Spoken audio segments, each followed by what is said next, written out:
morning, everyone. Morning. Morning. It's better late than never. I'm sorry I'm a couple minutes late. I'm sure all of you have had some of the traffic experiences that I had this morning, but glad to see you all here. In light of yesterday's gas leak on the Capitol Square, we've had to adjust the format for our meeting a little bit today. So I'm going to call this meeting to order and ask that we entertain a motion to go into executive session to discuss student disciplinary appeals, contract, and pending litigation. So moved. Second. Got a motion from Mr. Donaldson, second from Mr. Downey. All in favor, say aye. Aye. All opposed? Aye. Thank you, Martha. All right. Aye. We will stand in recess for executive session. Folks in the audience and those online, I don't think this will take more than a half hour. So you can visit with each other. Take a break. We'll see. How fun. 20 minutes. Is it a real? There's Miss Hill. Yeah.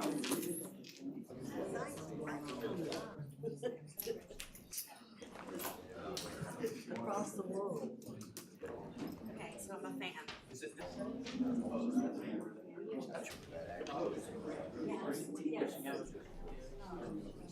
Yeah, I did this.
Thank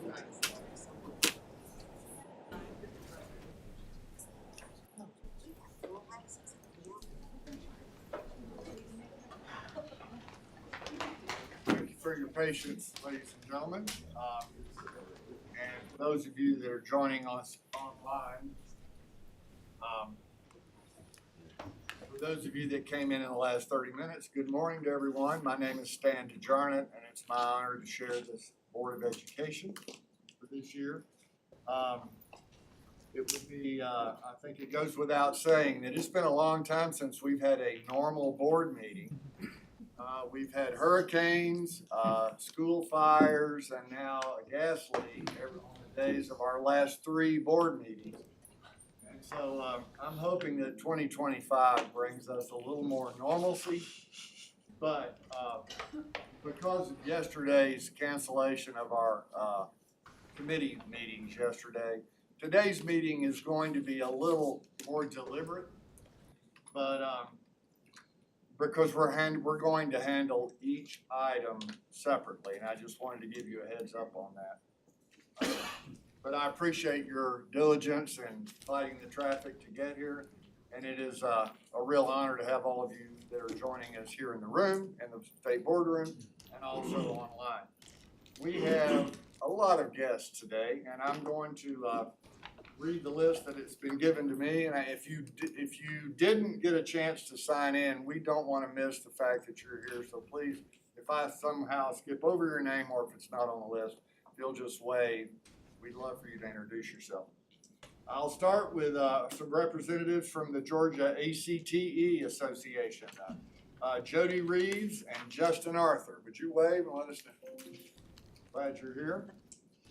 And the president of GACTE, Susan Hall. Susan? Steve Berge from Georgia ACTE. And then we have some special guests from Hall County, Rhonda Samples and Carla Swafford. Glad to have you with us.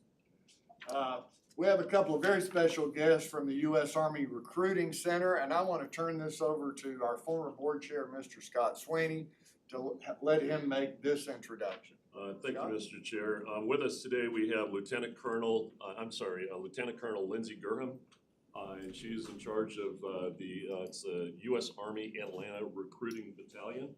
I had the pleasure of attending her change of command, which she recently took over this duty in June of this year, and very thankful for her. I know that members of our board have had an opportunity to participate in tours and ed tours with the United States Army, and if you have not yet done that, I highly recommend that you extend that opportunity and take advantage of that. And Lieutenant Colonel, thank you so much for being with us today.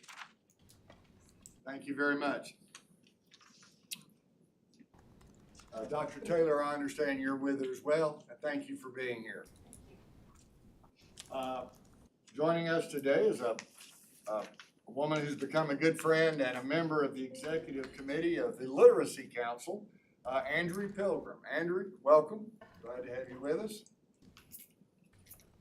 And we have 3 representatives from, and I want to make sure I pronounce this right, is Emergis or Emergis? Emergis, okay. Robert Davis, Matthew Jones, and Megan Daskell. Thank you for joining us today. One of our good friends from the Governor's Office of Student Achievement, Lane Rickard, and a former colleague, Superintendent. Glad to have you with us, Lane. And Cynthia Green from GACTE. Cynthia, good morning. And Jim Green accompanying her. Mr. Green, glad to have you with us. Dustin Davis Austin with the Fulton County Schools in GACTE. Mary June Brown, George Ray, Georgia ACTE, and the Georgia Education Coalition. We have Krista Webb from Cherokee County. Good morning, Krista. And then some of our friends who are with us on a regular basis, representing the Georgia Superintendents Association, Jody Barrow, another good friend and former colleague, and the executive director of GALE, the Georgia Association of Educational Leaders, Ben Wiggins. Roger Hill. Roger, glad to have you with us. And Dr. Claire Buck from the Georgia Association of Supervision and Curriculum and Instruction. Glad to have you with us, Claire. Kevin Bales is with us this morning. Glad to have you with us, Kevin. From the governor's office, Russell Crutchfield and Alex Husky. Good morning to both of you. I've enjoyed very much working with both of them since I stepped into this role. Stephanie Tanner from the Georgia School Boards Association and Annie Ginsterblom from GSBA as well. Beth Haynes from Decoding Dyslexia Georgia, and also Missy Purcell from the same organization.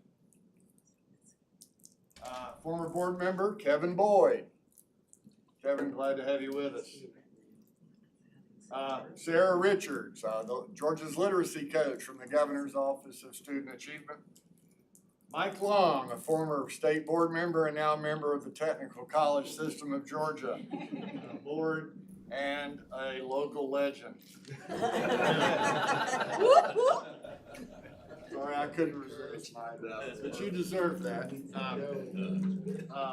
Also, Joy Hawkins, the Executive Director of the Governor's Office of Student Achievement. Justin Pauley with the Georgia School Boards Association, and also the Chair of the Literacy Council for Georgia, and former state board member, Mr. Scott Johnson. Scott, glad to have you with us. Board members and audience members, Mr. Johnson will be presenting an annual report on the activities of the Literacy Council later on in the agenda. We have one other guest that's with us, but I'm going to save him, his name, and a little time with him we're going to delay that for just a few minutes. We do have some recognition that we want to commemorate today, and we'll do that afterward. It's soon, very soon. Are there any guests that have come in since I received the sign-up sheet? Helen? Boyd. I did. He was on the list. Thank you, Helen. Thanks, I didn't hear it. Anybody else? All right. I will now entertain a motion to exit executive session. So moved. Second. We have a motion and a second. Any discussion? All in favor, say aye. Aye. All right, we are now in open session. At this time, it is my honor and privilege to introduce our guest inspirational speaker for this morning. This is Dale Burns. I've gotten to know Mrs. Burns over the last, I've gotten to know her a lot better over the last 6 months, but we've been working together for about a year in my role on the Literacy Council. And she, as all of you know that know Ms. Burns, she brings a lot to the table. She's a retired school administrator, former teacher. We've learned that we have some of the same background, and that's, I think, brought us even closer together. But I can tell you that she is most passionate about literacy, children's literacy especially. And so, Ms. Burns, it is an honor and a pleasure to have you with us this morning, and I'll turn the inspiration over to you. And after she gets done, we will conclude this inspirational moment with our Pledge of Allegiance. Ms. Burns, welcome. Thank you, Dr. Judarnett. This microphone says, "Do not touch me." So I'm a rule follower. Well, I won't touch it. Can y'all hear me? Yes, ma'am. Okay, good. Thank you so much, Dr. Judarnett, for letting me be here this morning. Lisa Kennemore invited me months ago when she and Helen were at the Literacy Council meeting, but I appreciate that. I also have to give a shout out to Matt Donaldson, who is my 12th district representative on the school board, and friends.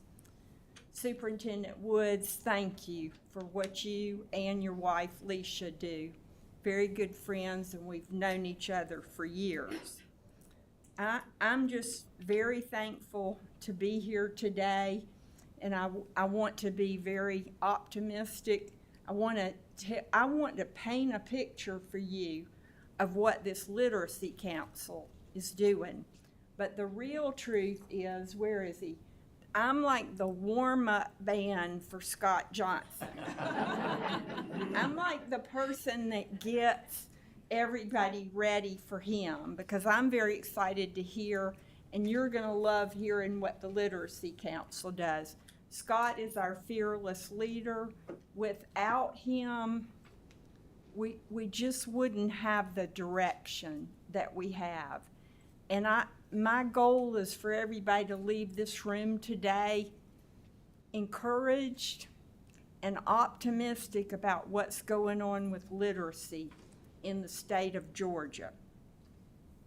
I've been an educator, I'm a retired teacher for 30 years. And we have worked on literacy for decades. You've done a fabulous job here at the Georgia Department of Education. You have. I want to tell you why this literacy process now is different and why it's a good and helpful thing for this state. Now, I don't want to talk much about myself, but I started out as a high school art teacher. I was an assistant principal. Mostly I did discipline in a middle school. If you've worked in middle school, you know there's a lot of that. Probably my favorite job was as an elementary school principal. Who could not love that job? And then I did some part-time work as new teacher induction, where I helped the new teachers in my system. It's a very valuable program. I also did a little bit with elementary curriculum. And I'm going to take what I call a commercial break here. But everything I say today has to do with literacy. There's a reason. So when I was principal of this small rural elementary school in Effingham County, Georgia, I wrote a federal grant. Had no idea how to write them, whatever, but got almost $1 million 20 years ago. And we did everything right for the science of reading at that time. We bought a few materials. Most of our money went into professional learning. I hired experts from all over this country who came to our school, or we went to them and got training. We made significant gains. But I tell you that story because in the long run I failed at it, because I left that school, retired from that school, and went on to another job at new teacher induction, and I didn't set that program up for sustainability. And that's what I want you to hear today. I didn't know within a very few short years, the teachers I had trained had either retired or their husbands or spouses had moved them to another school system, or they moved to another school, or you know, and it was no time before there was only a handful of people that was really trained and knew what to do. And you have to have a culture in your school of doing this the right way. It only works when everybody, including the administrators, know what's supposed to be done in the classroom. So the purpose of me even saying that is because this isn't a one and done thing. We're not going to have this literacy process and then be done with it. We have to constantly, the science of reading changes, research changes, our methods change.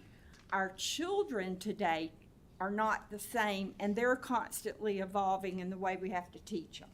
But y'all get, that's enough on that commercial. So this process is different, and I do want to try to explain that to you. Now, I'm an old art teacher, high school art teacher, so for me, a picture is an important thing, and it's how I learn and how I want to relate this to you. But I feel like at the center of this is the law that was enacted 2 years ago. And that law established our Literacy Council. I see that Literacy Council as the hub of what we're doing here. We have Scott Johnson, who's the head of that Literacy Council. That Literacy Council is constantly looking at the research, and it's not just research about reading, it's the research about how we teach students, so much more. And within that, we have the opportunity to spread out across the state. Now, this next part of the picture is a conglomeration. It's very broad. And when I paint a picture, you may think, if you looked at my notepad now, you'd think that lady scribbled all over that piece of paper. I know exactly what it says.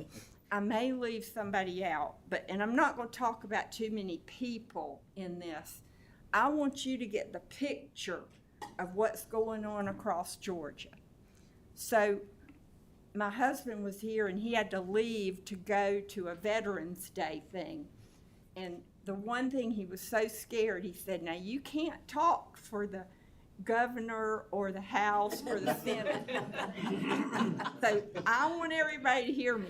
I cannot talk for the governor, the House, or Senate, but I can tell you many conversations I've had with these people, they want so bad to work on this. This is a nonpartisan issue.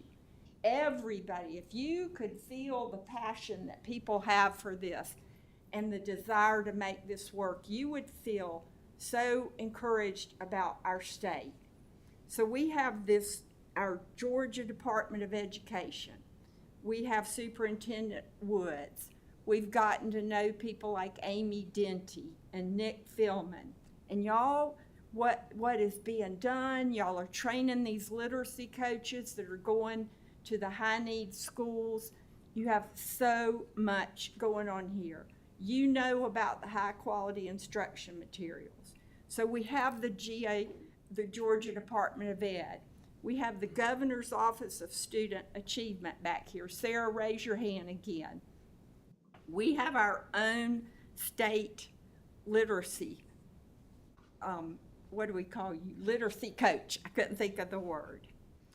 That agency is working on research and communicating and recommendation, and they host our Literacy Council meetings and so much more. We have our regional educational service agencies, and y'all know far more about that than I do, but I believe in my heart that's been a very good vehicle to train and get our message out to all 16 RESA agencies, because in those agencies, the superintendents are a part of it, and that's where we're training literacy coaches. There's a number of coaches being trained, and I believe next year there will be even more, and they're going out into the systems. And they have done this in a very systematic manner. All right, and then very quickly, we have the Deal Center, the Sandra Deal Center. They are working on screeners and research and resources. They've hired Dr. Paige Pullen, who is the preeminent literacy coach out of Florida, who has been through this process. She knows what she's doing. We have people like Malcolm Mitchell, he's bringing awareness and encouragement, awareness to adults, that he has a magical ability to connect with kids. Malcolm's the real deal. His heart's really in this. The Football Hall of Fame has helped him. We have the Department of Early Care and Learning. I have DECAL. They are training child care workers what to do with children. They have, we made great strides last year with pre-K. I know I'm telling y'all a lot, and I'm probably leaving something off, but I want you to start seeing these people are coming to the table, and they're talking about what they're doing, and they're adding to it. We have the Professional Standards Commission helping us. We have the university system of Georgia and the technical colleges are working with us because we want our colleges of ed to train our teachers so that they're as ready as possible when they do come to the classroom. And they're also training childcare workers at those two groups of institutions. We have adult literacy, public health, the Department of Community Health. We have our public libraries. They want to do more. They're all excited. You know, we have programs like Family Connections. Parents is a big part of this. Parents and what we can teach them about how they talk to their babies and how they interact with their children and read to their children. Adult literacy. I want to even go so far to say to you that your churches can be part of this. I think, you know, there's kids where I live who live in homes that don't have books, and they don't have an adult in their home that can read to them. There's not a literate adult, and that's where we have these programs, and the public libraries can be involved. But I hope you see, I think I've told you enough, probably more, and I've left off the Georgia Chamber, the Georgia Municipal Association, the Georgia Partnership for Excellence in Education. We just have all these people coming to the table at the Literacy Council to help. So we're in a good place in Georgia. We have got a lot going on. There's two things that, and I'm about through talking, and I know I've talked too long, Dr. Jarnett. You have to forgive me. Okay. So there's two things, though, for this to work, and the first one is communication. Because if your organization is operating in a silo and you're not telling us, I need those organizations to market themselves, to tell us what you're doing, so that that's part of the literacy plan that Sarah is writing for our state. And the other thing is we all have got to recognize there's not going to be any individual credit to one of these organizations that I mentioned. The credit is for us as Georgians. The credit is not for one entity, right? Because it's not going to happen with one entity. And I mentioned a while ago how this is different. This is different because for decades we've worked on literacy and reading. I worked on it at my school. But Superintendent Woods, for far too long, we have left this up to the teachers in the classroom to fix. And they have a great ability to do great things with kids in the classroom. But those children come to us in kindergarten. Some of those children have never been told, you sit in that chair. They don't know how to sit in the chair. It is so much more. And for too long, we have just thrown this at our teachers and said, fix this, when it's a community, it's our state's issue. So it's a work in progress. We must be willing, if we make a mistake, if you come up with a plan and it doesn't work, if you can't show the results, then we've got to be willing to fix it immediately. We don't have time to waste another one of our children. It's a chance to support each other and work together. And there's something else that we very seldom mention, and it's our workforce. Our workforce of the future depends on this. Georgia's continued economic success depends on us being successful with this. So let's all get together and do this for Georgia, not for ourselves, but for Georgia. Let's focus on our children. And I'm going to tell you this, I guarantee the results are going to be good. I guarantee that other states are going to be asking us, what are you doing over there in Georgia? I guarantee improvement if we can do this together. Thank you. I appreciate it.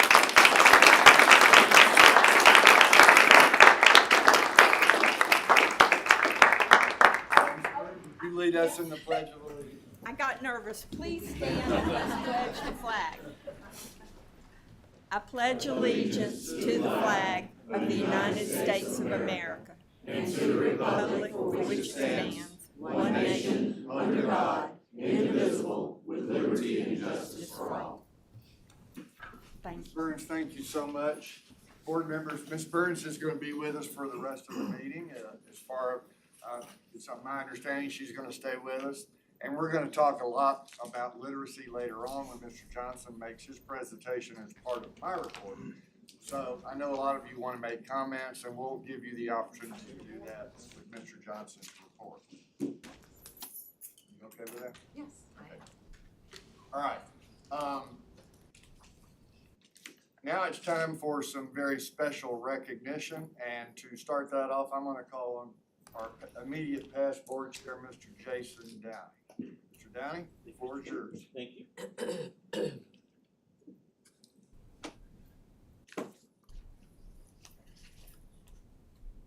Good morning, everyone.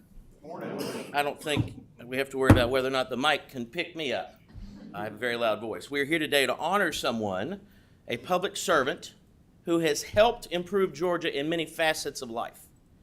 But what we are especially focused on today is his service in K-12 education and as a member of this State Board of Education. So bear with me for a moment, because the State Board of Education is made up of 14 members, 14 of us, from all over the state of Georgia. If you took our home addresses and put them on a map, it represents the entire state, and it's by design that way. And so when a board member is appointed by the governor, they are appointed for a 7-year term. Some people serve less, some people serve more and get reappointed. Today's person who we're honoring served 13 years on the board. And at the time that he left the board, he was one of 3 of the longest serving board members that we'd had, and one of the longest serving board members we've ever had. So when a board member has to leave the board, either because their term has ended, or perhaps they have another opportunity, or in this particular board member's case, move out of their congressional district, we honor them with a glass apple. Now, why a glass apple? So when you think about what an apple is and its connection to education, we remember the old schoolhouses where the kids would bring teachers apples at the beginning of the school day, and there's a reason behind that, and I did some research on this. Part of it was in the old frontier, the teachers were itinerant. They came to the schoolhouses to teach, and they needed to figure out where their next meal was going to come from. And the families wanted to show the teachers thanks and appreciation for being a parent for the day and teaching that child and welcoming that teacher into their family by bringing apples, because apples represent sustenance. And also, when you think about the beginning of the school year, around September, that's typically apple harvest season, and apples were very plentiful. And so kids would bring apples to their educators as a way of saying thank you for their service. So at this time, we're going to honor Mr. Mike Royal. If you'll come up, please.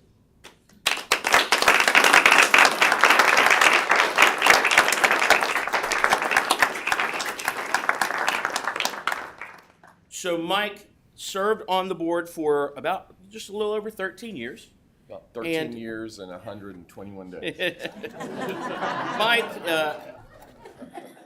very briefly, I will say this about Mike. So Mike, when I joined the board, Mike was a past chairman and took me under his wing, as he takes people under his wing, and we had some very interesting conversations. We didn't always see eye to eye, but at the end of the day, like a lot of people probably don't do, and probably more should do in today's world of public service, we didn't see eye to eye, but we still came to the table together and worked together. And that's what Mike Royal means. And he is going to be missed on this board. So at this time, First, I would like to give you the nameplate Thank you. so you can never forget who you Yeah. are. And then this glass apple, which says Mike Royal, Georgia Board of Education, March 2011 to June 2024. Mike, thank you for your service. Thank you.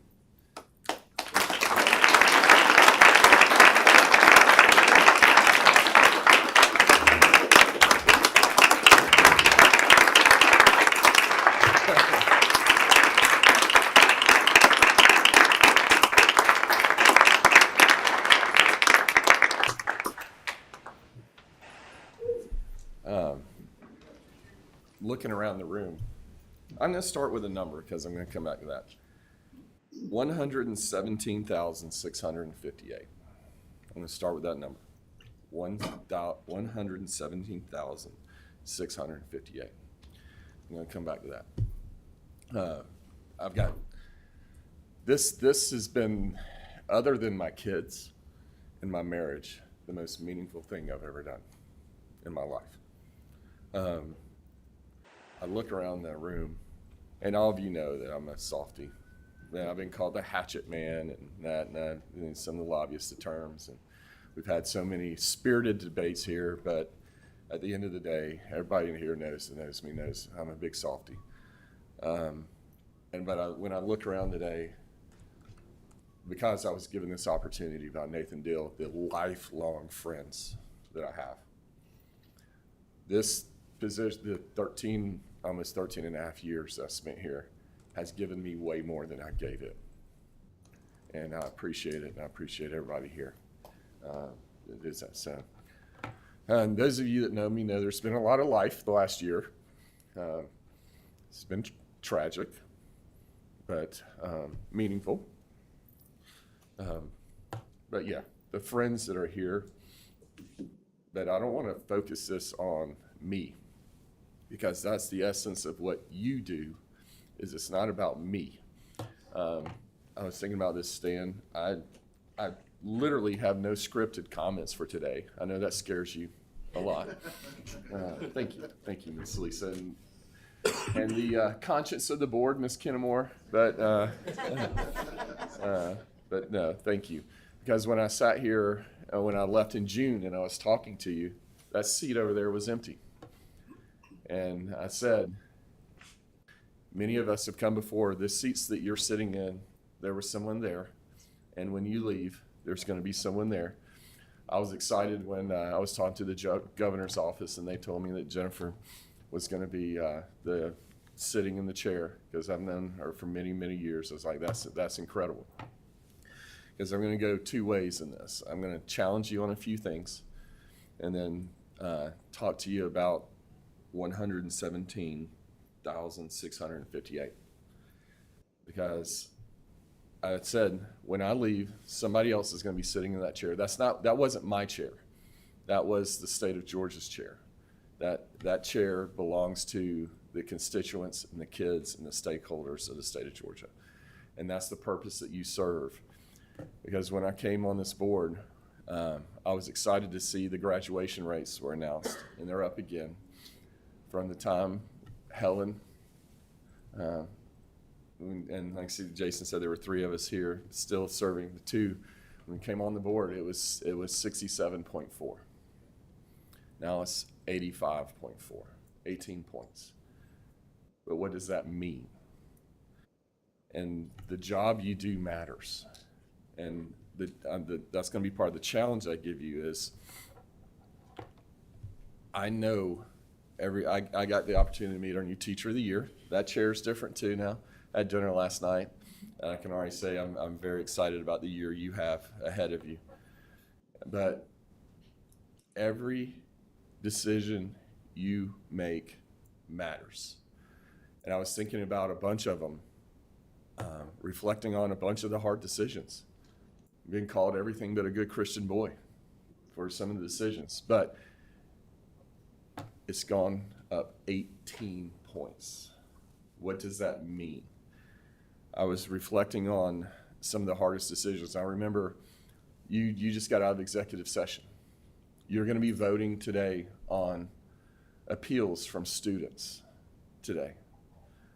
whether they get to stay in school or not. One of the hardest ones, I'll never forget it. Father of 3 daughters, was one where a young lady had been suspended from school. She was bullied. It was evident she had been bullied, and she did something wrong in reaction to that and had gotten expelled. I remember sitting in the shower that morning before coming here thinking about what to do, and I just started crying. It's like, if that was my daughter, what would I do? And we voted to overturn her suspension, which you don't do a lot. We need to support our local districts. But that girl in that moment did something she wasn't supposed to do, but should she carry that and be expelled from school for that? I mean, and I just remember it plain as day, sitting in the shower praying, what do we do? What do we do for that child? Because one matters. It does. What you do matters. The challenge I'm going to give you is a lot has changed over those years. I've gotten to serve as chairman, vice chairman, chairman of budget twice. I made Downey angry one day, and he made me chairman of audit. And did that. But gotten to see a lot. But the decisions you make, and it's so easy because you have lives. You're here today. Every one of you are here today, but you've got something going on at the office, at home, or not. Your phone is going off. There's emails piling in, and it's easy to get distracted by that. But my challenge to you is, I'm not really thrilled about where this board has gotten on the committee process. And it's out of a sense of urgency and time. I get it. When I say that is, Rich, I'm going to pick on you for a second. Because one, I know you're one of the smartest guys in the room, and you can handle it. But you know an incredible amount about law. If I need an attorney, and Jason, you're the same way. If I need an attorney, you two have 2 totally different specialties. I'm going to pick on both of you. But do you know what the charter school contract says, what they have to do to get there, to do that, everything it takes to become a charter school in this state? No, is the answer to that. But there's a committee process that goes through. They bring the recommendations to you. How well do you know that? And how much do you need to know? I think our process on committees has gotten too fast. Because you're going to have to vote, and you're going to have to vote maybe today. I don't know I didn't look at the agenda on charters, whether they get approved, denied, and that you're relying on the information that's given to you through a committee process and the staff. And by no way am I saying any staff's misleading. That's not. We've got great staff. And Richard, I'm going to thank you for the person you are. You're a heck of a man, and I appreciate that. But no one's trying to mislead you but do you have the information you need to make that decision that is going to affect kids? I'm only going to go down one other rabbit trail with that, because when I came on, I was a member of charter. My first day, they threw me on the charter committee. I remember looking at some data on a charter that was up for renewal. It's outside of Augusta, a small charter school. And I was like, oh, this school, we probably need to shut it down. The head of that school came and stood right here.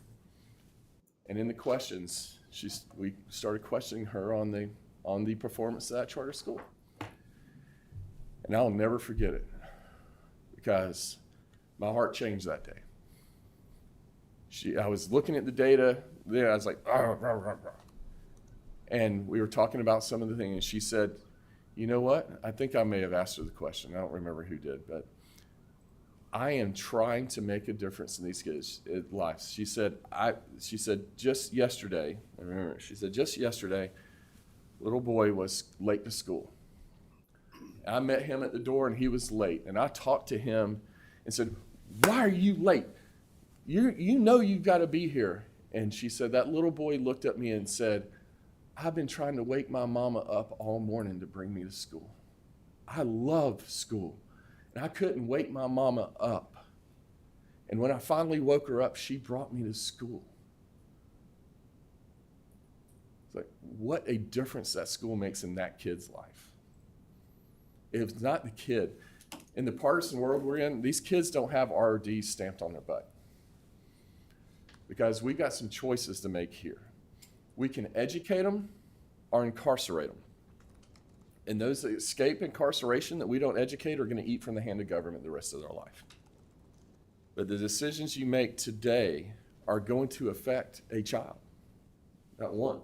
They're going to affect one. And don't hastily go through that because you need to get back. Take the time and breathe, because the committee process, I think, needs to be improved. The other thing I think is Jennifer is great. I know her background. I've worked with her for many years at the Chamber of Commerce, Gwinnett County. She needs to get off some boards. When we were talking about this before she came on, and I said, this board's going to take as much time as you'll give it. You can spend as much time as you give it. That's right. It will. It'll take it because it matters.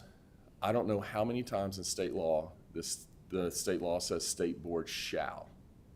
That'd be a pretty neat thing to go through. But the other thing is the training that's going on or actually not going on. The board training that is not happening right now. There are laws that for these people out here, sitting out here, that say the local board training. You've been local board. Some of you have been local board. Frank, I know I'm getting boring on this because you've been local board, but a lot of you haven't, and Rich, you haven't. You don't have that background. It's not because you're not smart enough, because you are, but you don't have that background. The local board training, this board needs an orientation and training process every year. And I challenge you to do that. But what I'm just going to come back to, and I'll finish here in a second, is 117,658. What's 1% of that number? What's 18 points of that number? 18 points of that number is 21,178. That's about the number of students that graduated just this past year that if we were still at the 67 number would not have graduated. That's the change in their lives that has been made, the progress, because working with this. Dell, I appreciate you and your husband so much. I've served with Dell on another board, the real GSU, Georgia Southern. Yeah, absolutely. Yes, go Eagles. But through the work with the legislature, the governor's office, and this board, and the superintendent's office, I've called it a four-legged table. It can work and it will stand up without one of the legs, but it needs all of them to be the most efficient. But that one matters. That's 21,000 lives that have a better chance to create an opportunity for their family. And I'm going to wrap it up with tying it back to dyslexia. Because 13 and a half years, I say, I've got that t-shirt. I've literally got that t-shirt. Because I'm going to go back to the debate and challenge you. We sat here and debated the dyslexia screeners. How many are we going to have? It was a pretty spirited debate. It was kind of a windshield issue. Are we going to have 11? Are we going to have 5? Are we going to have 4? In state law, the state board had to pick how many we're going to have. And we had a pretty spirited debate on it. And I said something in that meeting. Y'all know. If you want to know where I stand, no one's going to stand over my coffin and say, I don't know what he thought about that when I go. But I said something in this meeting, and it got printed on a t-shirt, and I pulled it out the other day by accident because we moved. Okay's not good enough.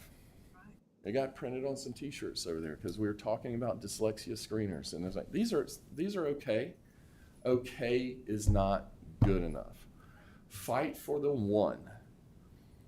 When I say it, fight for the one. Because that one life is a child that's most loving relationship is in that school. That meal they get that day, that apple, may be the only apple they get for the day is at that school.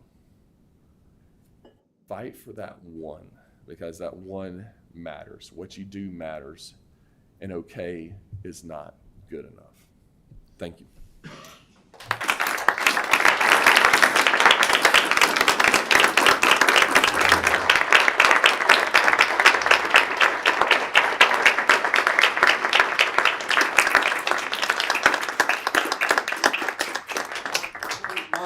you sit down, we'd love to get a picture with you, and if all the other former board members could join us in that picture, that'd be great.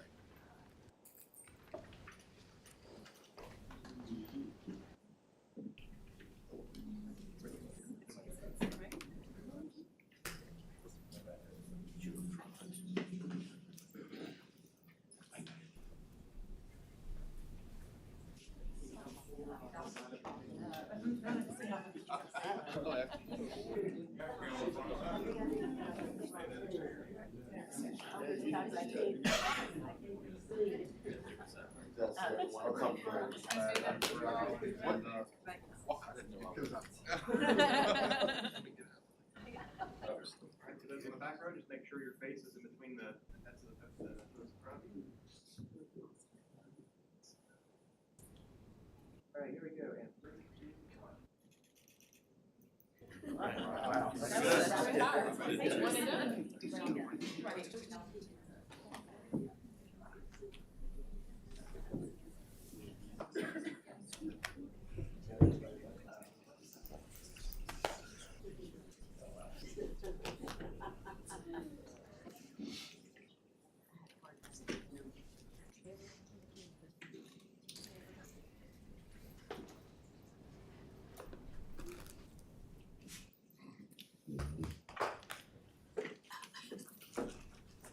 Mike, thank you so much. Thank you for your leadership. Thank you for your example. And thank you for your words today. You've inspired us. So thank you. And thank you for being here. Mike would have finished his term out, but after spending 3 years with me, he knew I needed help. He needed in District 10, so he moved into my district so he could continue to provide me with some guidance, and I appreciate that, because we actually don't live that far apart now. And I look forward to that. So I'll see you on the golf course. Absolutely. All right, board members, before we ask for approval of the budget, I'm gonna ask Ms. Kennemore if she would open with a word of prayer. Ms. Kennemore? Here. From here is fine? Yes. Lord God, we come before your presence, Lord. We thank you for another day that you've given us. We thank you for the safety of everyone arriving to this building. We thank you, Lord, for an opportunity to just do what is right in the lives of our children. Thank you, Lord, for allowing us to be able to just look unto you as the author and finisher of our faith, and help us, Lord, to make decisions that will positively affect every child across this state, and that we may be a shining light, and not just around this area, but Lord, in this whole country, that our children may be put first and foremost above all things, so that they may have hope and a future. We know that you are faithful and able, and as we leave this building today, give us safe travel back to our different homes. In Christ's name I pray, amen. Amen. Thank you, Ms. Kennemore. Well, ladies and gentlemen, you have a board agenda in front of you. If you'll take a moment to look at it, I will entertain a motion to approve the agenda. So moved. Second. Motion by Donaldson. Who was the second? Mr. Griffin. Second by Griffin. Any discussion? All in favor, say aye. Aye. Aye. Thank you, Martha. Any opposed? All right. We will start with the Budget Committee. And I'll turn it over to Mr. Leonte and Mr. Benton. If you'll take us through each individual budget item, we'll vote on them separately. That sounds good. Thank you, Mr. Chair. Morning, Russ. Morning. We can start with item number 1.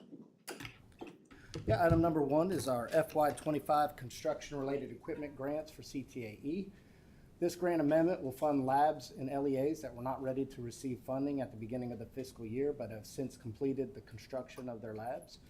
The amendment amount is $937,528, and the total amount of the grant is not to exceed $5,762,678.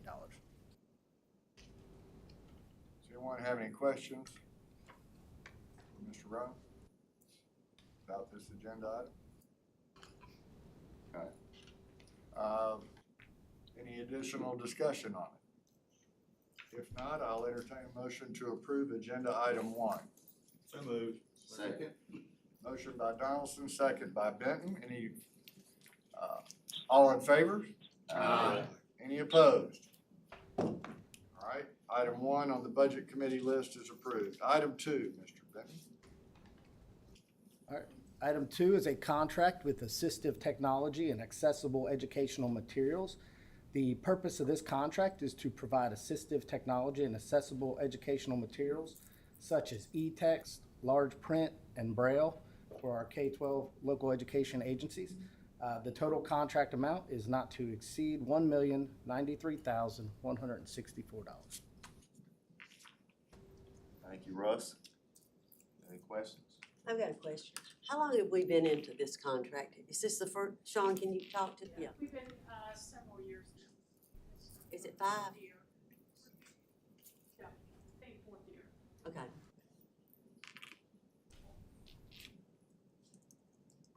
Any other questions or discussion? Mr. Chair. I'll entertain a motion to approve item 2 on the budget committee list. So moved. Second.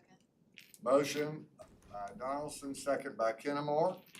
All in favor? Aye. Any opposed? All right, Item number 3. All right, this is a contract renewal with Research Triangle Institute. Georgia received an allotment for the voluntary lead testing in school and child care program drinking water grant.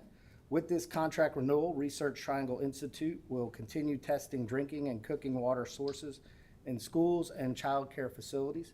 The total contract amount is not to exceed $1,087,680. Thank you. Any questions? I have a question. On the board item, when you click on the item, it has a link at the bottom, Clean Water for Georgia Kids. And when you go into that link, it has a program summary for all, but when you click on child care centers, it tells about RTI International and North Carolina Division of Public Health. I just wanted to find out, is it Georgia? supposed to be Georgia or is it supposed to be North Carolina? I think when you click on the link, it brings you to the Georgia program, but the Research Triangle is based out of North Carolina. So as you're moving through, you may switch into some of their other programs. Okay, so But under the it child should, care if it centers. doesn't, I can check. I had Mike, he's on the line. He clicked on the link and it did bring us to the Georgia program. Yeah, but when you click on child care centers, I was Child care just wondering, centers. yeah. And I do have a report I can share of our last quarterly, because they're supposed to submit quarterly reports to us, which Okay. shows which schools they have tested, and I can share that with you as soon as. Okay, that would be great. Thank you. I've got a quick question. Where are they finding if there are any schools that have poor quality drinking water? Is there a certain part, I mean, is it like up near Elberton where the Granite is, or is it, I in looked at South the- Georgia? I mean, is there a particular area that they're finding problems? Mike, do you have the report? I see him online, so. Yep. Yeah, Sarah, can you Yeah, I can help answer that? And I can answer the previous question too. I did see where when you go to the child center, We it can't does hear still them. say North Carolina. So I will contact RTI to see about changing the wording there to say Georgia. But we are not finding any widespread results in any certain sections of Georgia. Good. Okay, good. Thank you. Any other questions? Okay, thank you, Mr. Chair. I'll entertain a motion to approve this item. So moved. Second. Motion by Donaldson, second by Sweeney. All in favor? Aye. Any opposed? Thank you. Thank you. Item number 4. All right, this is a Child Nutrition Technology Innovation Grant. This grant will provide funds that contribute to School Nutrition Online, our SNOW 2.0, which is the Georgia Department of Education School Nutrition Division's in-house software rebuilding project, which improves and maintains automated information and technology systems used to operate and manage our school nutrition programs. The total amount to be received is $746,268. Thank you. Any questions? Is Child Find part of that? It's not, is it? No, No. ma'am. Is- This is is it- what we process claims. Okay, but it's still out there, okay. Any other questions? entertain a motion to approve item 4 on the budget committee list. So moved. Second. Motion by Donaldson, second by Benton. All in favor? Aye. Any opposed? Thank you. Item number 5. All right, item number 5 is a contract for charter bus services. This contract will allow the vendor, which is TBD, to provide charter bus services to meet student transportation needs at the state schools. I believe this contract was discussed in the executive session. Any questions? Board members will remember that we reviewed this contract in executive session, so I know you had a chance to answer your questions. I'll entertain a motion to approve. So moved. Second. I'm gonna take this one from Slaney, Mr. Donaldson. You That's fine. give somebody else a shot. Spread the love. Yeah. Spread the love. And a second by Downey. All in favor? Aye. Any opposed? Item 6. All right, this is a computer science teacher equipment and community grant. This grant will provide professional instruction, practice, and support to computer science teachers across the state. The total grant amount is not to exceed $308,238. Thank you. Any questions? Sure. I'll entertain a motion to approve this agenda item. So moved. Second. Motion and a second. All in favor? Aye. Any opposed? Aye. Okay. All right, thank you. Item number 7. Item number 7 is our FY25 School-Based Health Center Renovation Grant. This grant, in alignment with the Governor's School-Based Health Center Initiative and support, will provide funds to Brantley and Oglethorpe County School Systems to renovate existing buildings on campuses within their district. The total grant amount is not to exceed $616,000. Thank you. Any questions? Yes. Was there an application process for this grant statewide, and these two were in the process of renovating? How did that work? There is. And these were mostly rural applications, whereas the first iteration last year was mostly for school improvement, identified schools in the federal list. These were more rural focused. Thank you. Any further questions? This would be a huge benefit for Brantley County. Me and Superintendent Woods were down there last week, and we saw some of the things that they're needing, and this will be a major benefit for them in Brantley County. Thank you. I'll entertain a motion to approve item 7 on the budget committee list. Motion. Second. Motion with Ellis, second with Donaldson. All in favor? Aye. Any opposed? Okay. Item number 8. All right, item 8 is our FY25 School-Based Health Center Startup Grant. This grant will provide startup funds to support the opening of school-based health centers in Brantley, Oglethorpe, and Stevens County school systems. The total grant amount is not to exceed $2,046,000. Thank you. Any questions or comments? I'll entertain a motion to approve agenda item 8. So moved. Where was the second? Ms. Rice, thank you, Helen.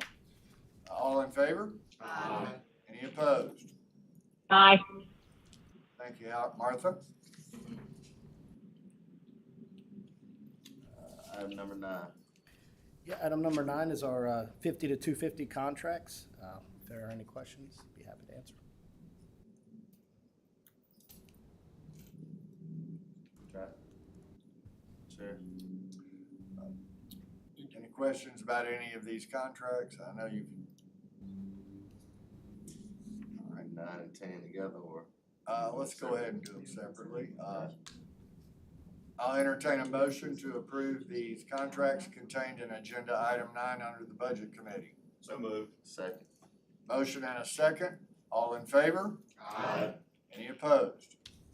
Aye. Thank you, Martha. Okay, item number 10. Item number 10 is our grants and grant amendments, which are under $250,000. Questions? Just have a comment. On item number, on the FFA, FCCLA camp. I'm glad to see that on there because that's been a needed upgrade for a long time. So, is there an estimated date of when that will begin? The FFA camp security when those. When will that take place? That will take place beginning very soon. We've got all of the proposals out. We've got the work that needs to be done. Everything's identified. So that's a great thing to do at both of the camps, greatly needed. Those camps are used by lots of different people. Where are they? Yeah. There's one in Covington, Yeah. and another one is Camp John Hope down in Macon County. Yes. If y'all haven't visited in a while, go take a look at them. I'll offer lots of great opportunities out there. Any other questions or comments? The same thing, young farmers, extended year, the camps, area teacher programs are so necessary, They are. especially in the areas that we grew up in. So they will continue with that. Thank you. Thank you all. Mr. Chair. I'll entertain a motion to approve item 10, the grants, 250 grants and grant amendments. So moved. Second. Motion by Sweeney, second by Kennemore. All in favor? Aye. Any opposed? Aye. All right. Approve the budget, Mr. Chair. Thank you, Mr. Benton. Let's move on to the Rules Committee. Mr. Griffin, I'll call on you. Thank you, Mr. Chairman. We have 4 items this morning. First item up is the initiation of a potential new state board rule. Ms. Taylor?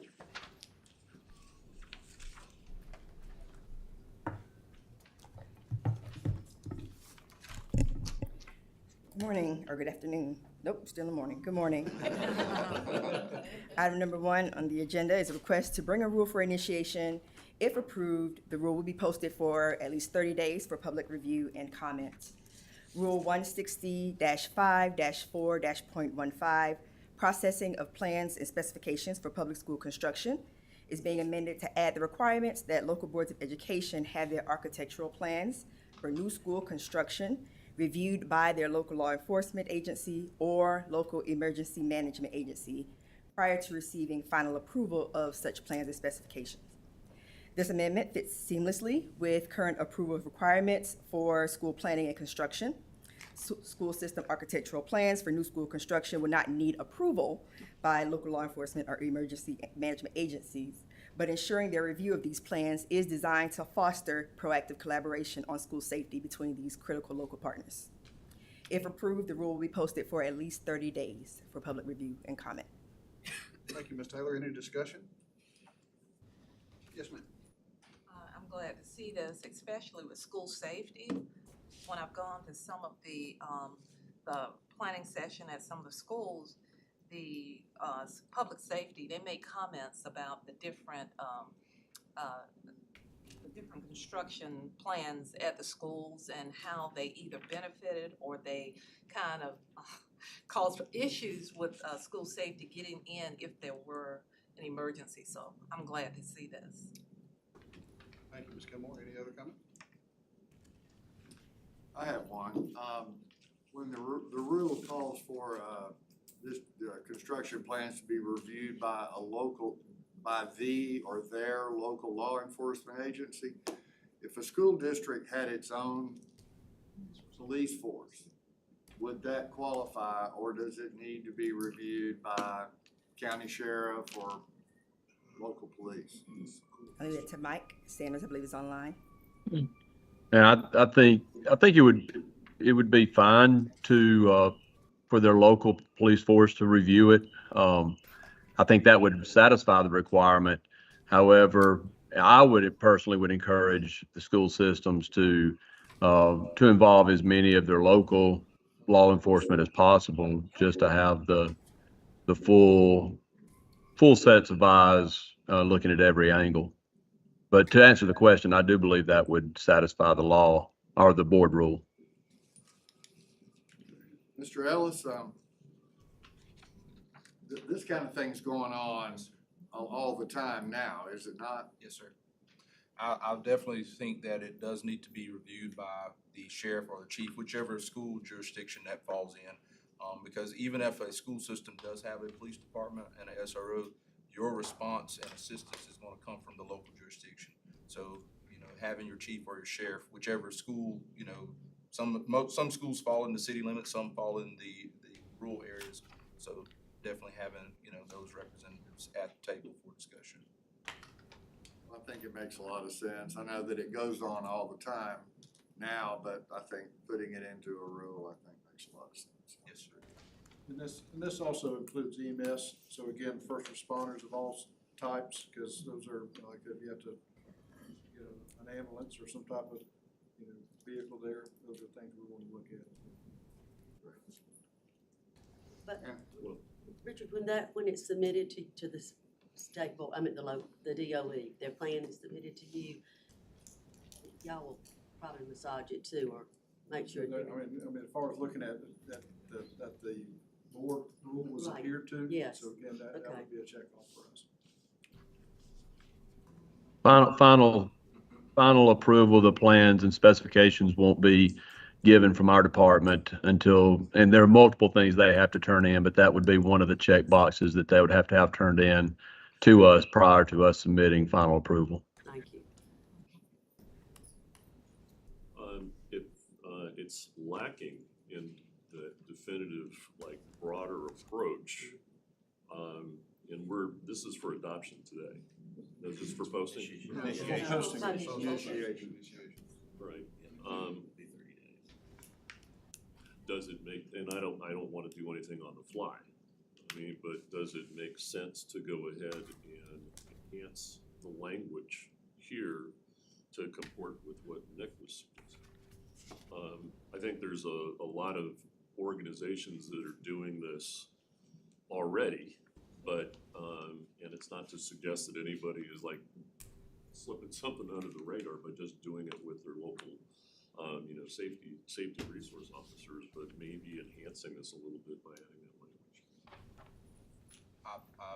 I really agree with that, and because we deal with this territorial jurisdictional type situation in every local jurisdiction, and having spent the last 17 years working on this locally in my county, I can tell you that had I not been a board member and a police captain, we would have had a lot of issues. So it definitely does need to be put in the rule to address that, so that we don't have school districts working against their local law enforcement executives.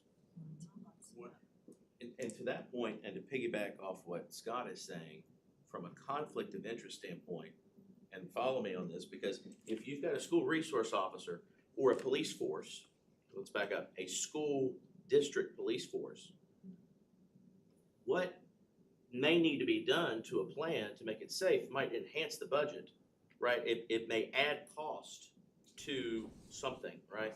So if it's somebody that works for the school system, they're probably gonna say, yeah, it looks fine. But if it's somebody from the local sheriff's office or the local police force, they don't have a conflict. Yeah, it's gonna cost $1 million more, but what's more important, safety, right? Or whereas the local, and I'm not saying this would happen, but imagine the predicament it would put, right, a local school police force in, for them to say, you're gonna have to tweak this, it's gonna add $1 million to it. They may just say, well, no, it looks fine, we'll take care of it. So, I think that we've gotta have more targeted language. If I could add to that too, I don't know to what extent these local agencies are gonna push back. We're saying, okay, who's in charge of this review? What kind of liability do we have for reviewing, and who's marking it off? And so if we do put something specific that says it has to be approved, it could slow down construction and plans for a long period of time for things that need to be done on an emergency basis. Because we're now dealing with a bunch of, if it's gonna be different agencies, you're talking about a whole bunch of different approvals and who signed out. You can't just sign it from, somebody's gonna have the authority to sign off on these things to the extent they have to. The school safety plan already requires their local law enforcement agency to review that school safety plan with whomever the superintendent designates to work on that work. And I think it can be in that same framework where when they're getting their school safety plan, whomever the sheriff or the chief themselves or whom they designate should not hold up the process, but they already have to go through a process. of Maybe that. we should build it into that process if that's easier. So at least there's some direction to the local agencies as opposed to who am I supposed to submit it to get it reviewed and signed off by. Has this been an issue? I mean, obviously, we create rules when there's an issue. So has this come up a lot recently, So recent. particularly with everything that happened Appalachia? I mean, what's, I think obviously similar to comments that are made, and I'll defer to Mike Sanders in just a moment, but I know some of the feedback we've heard over some period of time is just that, things of when local law enforcement may go into the building, there's blind spots that they, that maybe haven't been considered. And so this is a way to address that. We actually started doing part of that as a part of the federal safety grants that, and including that requirement as part of that grant award process. And so this is just not putting in. Tiffany, is it fair to say it's sort of uncharted waters in a way that we're beginning to experience? And we started out with a lot of safety, but things are popping up that we're not really sure we've tightened it up or added the necessary content to make it so when you read it, it's clear and concise. Yes, but like I said, we started with as part of the grant process with the federal grant, so we started making that a requirement there. But obviously, not everybody necessarily applies or gets the grant, so this is a way to make sure that it applies to everybody. Mr. Chairman. Frank. I thought you'd know that, Chair. Dr. Taylor, if we change this rule midstream, then we have to go through another 30-day comment. We can't change it at the board meeting when we approve it, because there's got to be public comment on the final rule, right? Yes. Mr. Chair, I'd like to entertain a motion to table this item. Second. Anybody have a problem with tabling it? that's the right thing to do. Well, there's a motion on the floor to table, and it has a second. All in favor of tabling this motion, say aye. Aye. All opposed? All right, I think what I'm hearing, Ms. Taylor, and based on the conversations, is that maybe some clarity with the definitions at the beginning, and then some clarity about how this is going to look, so that when different agencies are at the table, that, as Rich pointed out, we don't have to go one place and then go another, and then go another, and then go another, and then what's the liability or the responsibility for the different agencies on that. I don't know that anybody in law enforcement is going to shirk their responsibility on this, but I also know that in my own home district that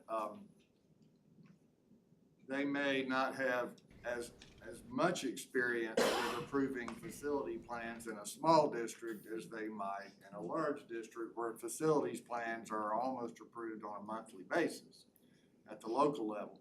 So I think we're close, and then maybe we can get something, and if we need to get this out before December, let us know. But I think maybe some added, clarity on the definitions and also about the process, I think might be helpful. Well, just one point, and my dear friend, Mr. Valadares is absolutely correct. I understand the liability issues, but there are a large number of systems that do not have their own internal police departments, so they are reliant on those outside agencies.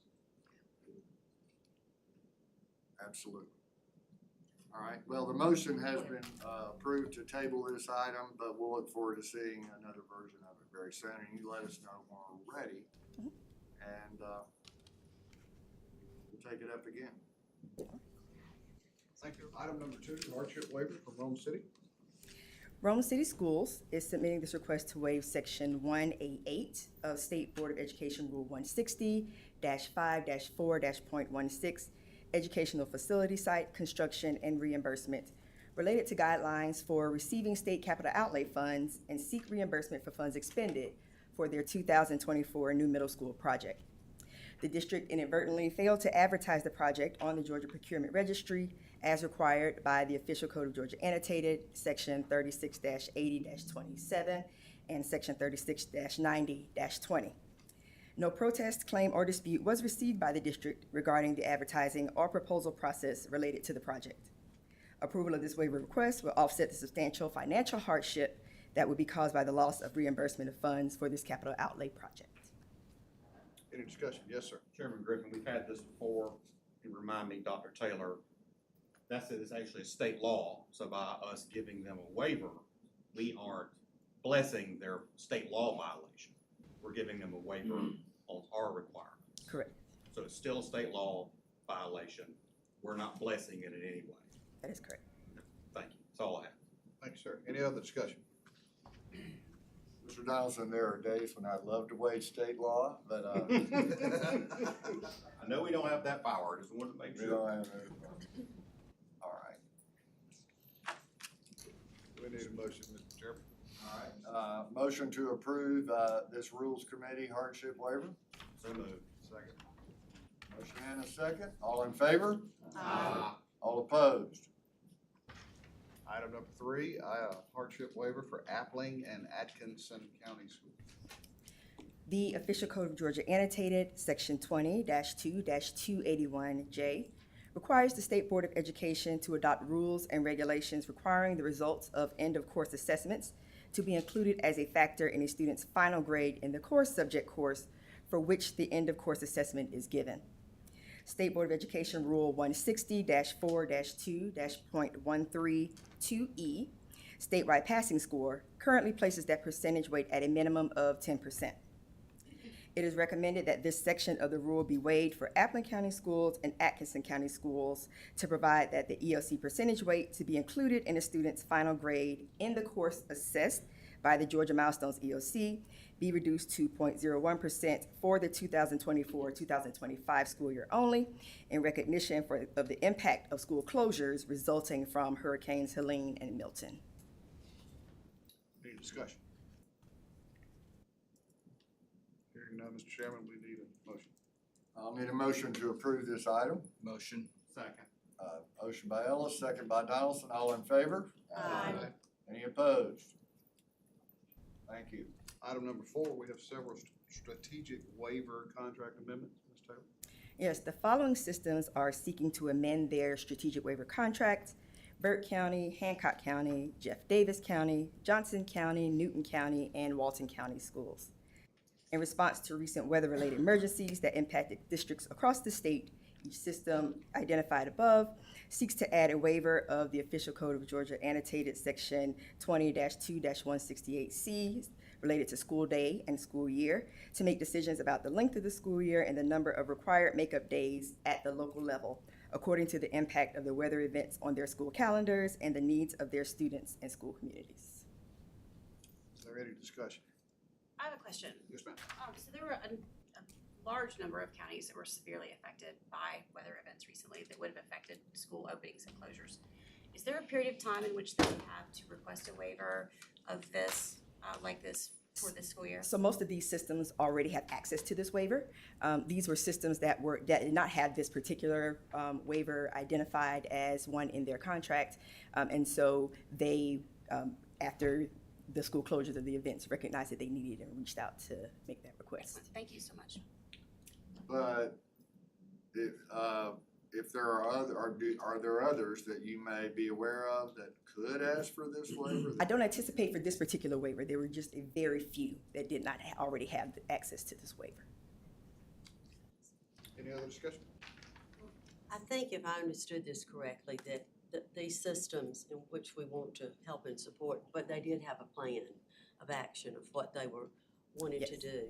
And I know all of the plans weren't listed. One of them had more detail, but because, you know, I think it's important, maybe we could see the plan so that we can know how to support them in their need or what they're doing. Because sometimes you hear something from another system that you already know and say, hey, that has worked great here, and you might want to try this. And it's just a support to let them know that we're in it with them. And whatever we can do as a board to let them know what we're seeing in our districts, that they might have an answer to that. So if there are some other plans, can you just maybe get it to the board? Post it, yes. Thank you. Thank you, Ms. Rice. Any other comment? Mr. Chairman? I'll entertain a motion to approve this agenda item. So moved. Second. And motion and a second. All in favor? Aye. Any opposed? That concludes the business of the Rules Committee, Mr. Chairman. Thank you, Mr. Griffin. I see an item on the agenda called 50,000 and under reports for August and September. That's always listed there for information. That's always listed and provided for information for Okay, it's our just for approval. information, all right? It's just information because 50,000 and under you don't approve. Okay, all right, thank you very much. Mr. Donaldson? We'll take the minutes and executive session items together. All righty. Okay? This will be a long motion. Everybody ready? All right.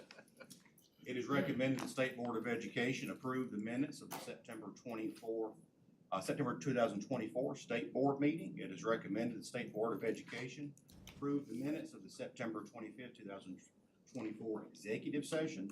It is recommended the State Board of Education affirm the decision of the local board in case number 2025-02. It is recommended the State Board of Education affirm the decision of the local board in case number 2025-04. It is recommended the State Board of Education approve the 13 student medical waivers. I'll make that motion. We have a motion and a second for Ms. Kennemore. Any discussion? Hang on. Point of order, yes. Bless you.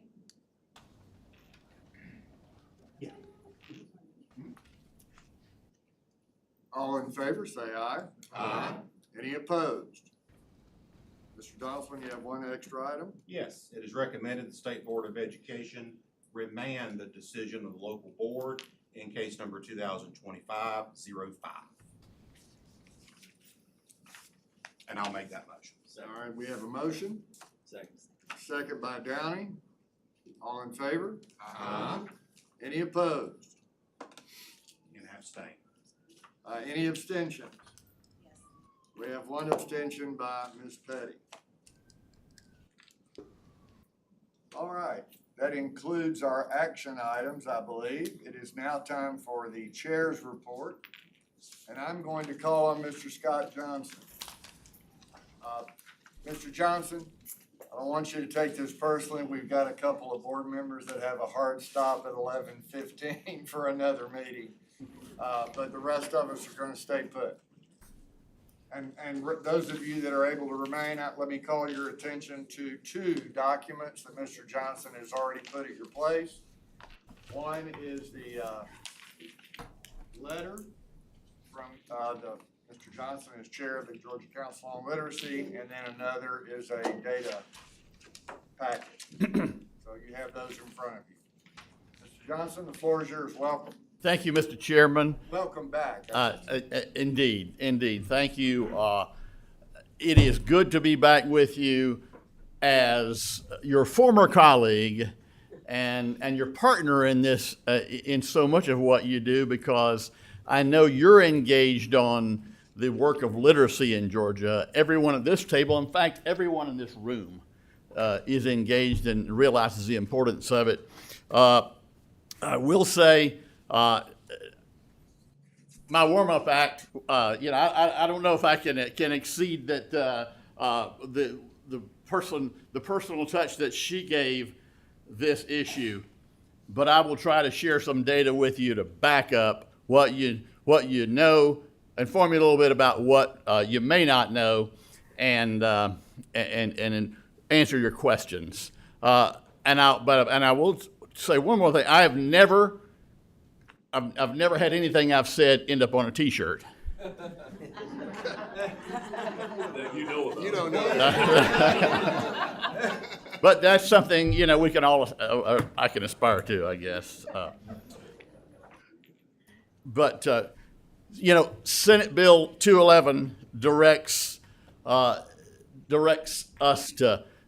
the council to report to the state board at the end of on October 31st, a report on certain items. It also directs the council on November 30th to send a much more comprehensive report to our state leaders, our governor, our speaker, the lieutenant governor, OPB and for the benefit of all our state leaders in the General Assembly and you as well.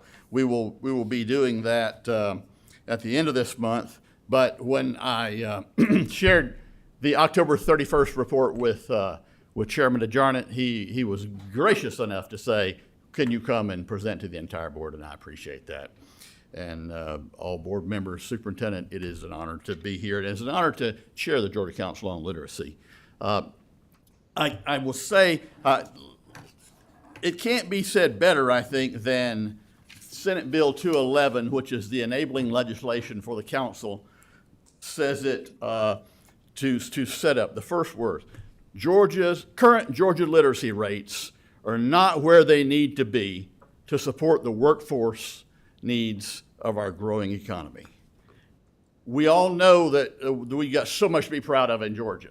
You can't go 2 exits on an interstate highway. You can't or beyond interstate highways without seeing new jobs, new manufacturing, new distribution centers, something that is taking our state forward. And as we well know from the report of our governor and other leaders in our state, that we are the #1 state to do business for 11 years in a row, which must be proud of. But that statement at the opening of Senate Bill 211 brings us to understand the importance of what we are engaged in. When the report for October 30th says the council will report to the State Board of Education statewide literacy goals and measures and status of effectiveness of policy initiatives. We are engaged in setting goals that will be statewide literacy goals for the state. Now, we are a comprehensive agency, or not an agency, or let me say this.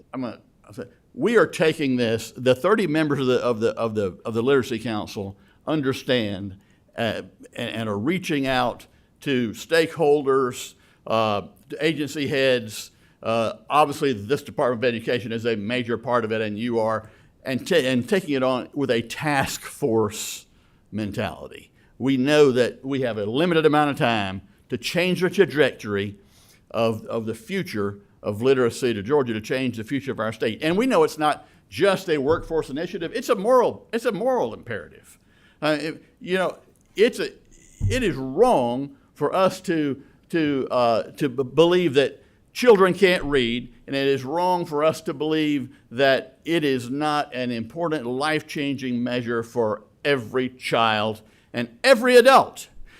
Just the Deloitte study. Some of you are aware that and I give them kudos that Deloitte did a study. They did one in 2017 and did another one in 2023. You've probably seen it. If you hadn't, I'd love to share it with you. They did it pro bono. Thank you. Joey Hawkins reached out, had those had the contacts to get them to do this. Why is it? I say it's a moral imperative because we know that the earning potential of someone who has who doesn't have literacy skills, or has low literacy skills, in their lifetime is $1 million less than someone who has the literacy skills that they should have and that we owe them. So that's a lot of cash, right? It's a lot of cash for a personal individual. It's a lot of cash for a family. It's the kind of thing that would change a family's life, isn't it? And we know that from this same study that over $1 billion, the cost is over $1 billion for our state in lowered income for the state, in incarceration costs, in social services, in lowered revenues that would be paid. It's $1 billion that it costs our state budget every year, low literacy skills. And that's why we have to address this, and the council is, by direction, the council is a birth to 5 focus of where the work must begin. Obviously, the K through 12, especially those K through 3 grades where reading is learned and those such important skills are developed, but also in the community. Those folks that have moved on with their lives but aren't achieving their potential as adults and as they may have graduated high school. I don't know. We don't know how that happens, right? But sometimes they may have graduated high school without literacy skills. That's sad, but we're on track to change that, and part of that will be done through the professional development. That is the fourth key pillar of what the council's work is. But I can tell you this: we're developing goals right now for that November 30th that we're going to report to you. I know Sarah Richards is working on it every day because we talk about it just about every day. It's one of the 22 high priority items you're working on probably. But for that November 30th report, I can tell you that a key part of it is going to be Georgia intends to be number 1 in the nation in literacy skills in those K through 3 grades, those K through 4, that's measured on the National Assessment of Educational Progress. We intend to be number 1 in 5 years.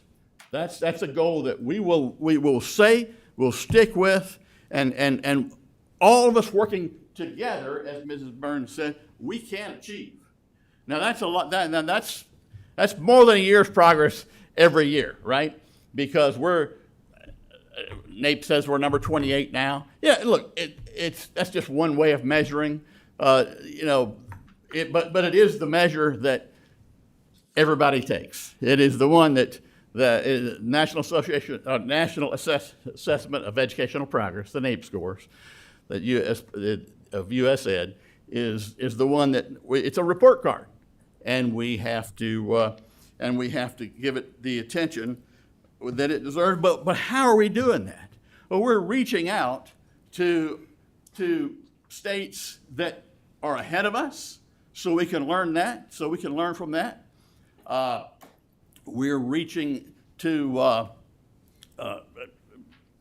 Ms. Burns mentioned Florida. Dr. Paige Pullen, who is consulting with Georgia on the work that they have done. They're ahead of us, and we can learn from them, from Mississippi, and other states. But you know what? Now we have other states looking at what's going on in Georgia. I tell you, we're making news in the world that we operate in. We're making news, and I appreciate the General Assembly in 2023 saying that we're not going to turn away from this problem. Now, look, none of us don't want this to happen, and none of us have ignored it. It's just that we need to focus better and focus more specifically to solve it. It's a national problem. It's not a Georgia problem, but it is a Georgia problem. But it's not just a Georgia problem. It's a national problem. And we're going to be, our goal is to be number 1. Now that means that we're going to have to ask for an investment from the General Assembly, right? And for our state's budget. We know that. That's not a secret to them or to you or to us. But we know we believe we can direct, recommend as a council where those dollars should be spent in order to achieve the goals. I appreciate the works of the 30 members of the council. We have Andrea Pilgrim here with us today. She's a member of and I'll talk about the executive committee in a moment, which myself, Andrea, and Dr. DeJarnett are members of among that 30. But Andrea always keeps us based on how it's working in the classroom.